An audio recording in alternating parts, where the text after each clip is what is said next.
Beralih ke informasi lain pemirsa, hari ini jumlah penggugat Wali Kota Makassar di Pengadilan Tata Usaha Negara bertambah menjadi 10 orang.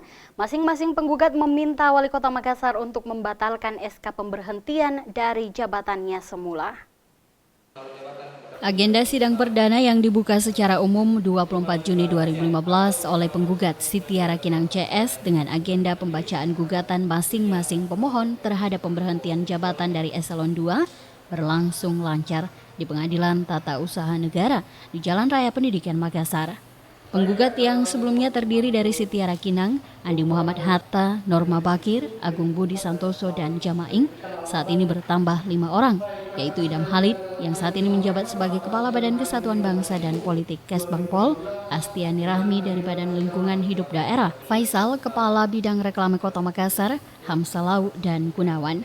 Sehingga total PNS pemerintah Kota Makassar yang menggugat Wali Kota Makassar berjumlah 10 orang. Seperti yang seharusnya ya, susunan acaranya berjalan lancar, para pihak juga sudah pada datang, pembacaan gugatan sudah selesai, kemudian para pihak yang ikut diturut sertakan dalam perkara ini juga sudah menghadiri. Jadi kecuali Pak Sabri ya, karena alasan tadi tidak sampai, suratnya belum sampai di alamat yang tepat, tapi sudah dipanggil secara resmi ya. Jadi minggu depan kita tunggu jawaban dari para tergugat, dari wali kota dan para pihak yang merasa dirugikan di dalam.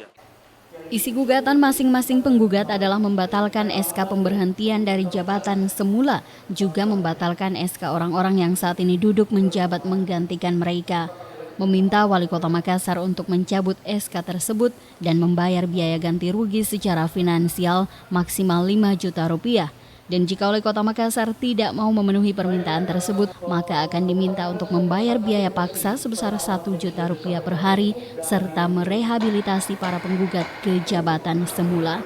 Sementara itu, pemaparan jawaban dari pihak Wali Kota Makassar hari ini ditunda karena alasan ketidaksiapan, sehingga jawaban dari pihak tergugat akan dibacakan pekan depan, Rabu 1 Juli 2015 mendatang.